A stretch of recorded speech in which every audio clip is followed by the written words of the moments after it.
இன்னைக்கு நம்ம veg fish fry பண்ண போகிறோம். அதுக்கு கொஞ்சம் மீல் மேக்கர் சோக் பண்ணி ஊற வச்சதை சுடுதண்ணியில் சோக் பண்ணி ஊற வச்சதை எடுத்து வச்சுக்கிறோம். அதில் கொஞ்சம் இஞ்சி பூண்டு பேஸ்ட்டு 1 டேபிள் ஸ்பூன் போட்டுக்கணும்.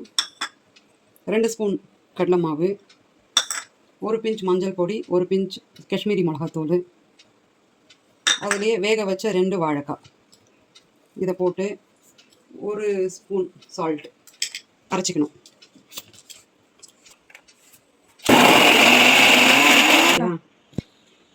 இதில் 2 ஸ்பூன் கார்ன்ஃப்ளவர் ஆட் பண்ணிக்கோங்க. பண்ணி கலந்துக்கணும். ஃபிஷ் மாதிரி உருட்டிட்டு ஒரு தனி பிளேட்டில் இப்படி வச்சுக்கணும். இந்த மாதிரி செஞ்ச மீன் மாதிரி செஞ்ச ஷேப்ஸை ஃப்ரீசரில் ஒரு 1 hour நம்ம வச்சு எடுத்துக்கணும். ஃபிஷ்ஷை நம்ம இப்படி லைட்டாக அப்படி தள்ளிக்கணும். இப்போ நம்ம காரம் போட்டு ஃப்ரை பண்ணுறதுக்காக ரெடி பண்ணணும். 2 டேபிள் ஸ்பூன் மிளகாத்தூள், உப்பு போட்டிருக்கிறேன். 1 ஸ்பூன் போட்டுக்கிறேன் உப்பு. உங்களுக்கு எப்படி தேவையோ அதுக்கு அந்த மாதிரி பார்த்துக்கோங்க. இதில் தண்ணி லைட்டாக போட்டு குழம்பு மிளகாய் தூள் தான் போட்டுக்கிறேன். நல்ல ஃபிஷ் ஃப்ரைக்கு நம்ம பண்ணுவோம், அது மாதிரி பேஸ்ட் மாதிரி செஞ்சுக்கணும்.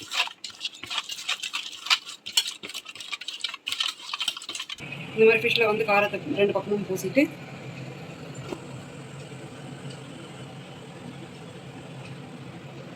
சூடாக இருக்கிற தவாங்க போட்டுக்கணும்.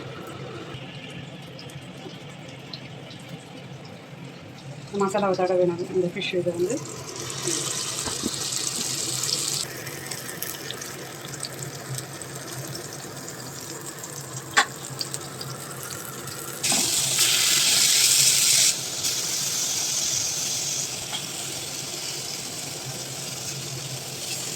ஒரு 1 சைடு வெந்திருக்கிற ஃபிஷ்ஷை நம்ம திருப்பி போட்டுக்கணும். வறுத்த ஃபிஷ் ஃப்ரையை எடுத்து பிளேட்டிங் பண்ணிவிட்டு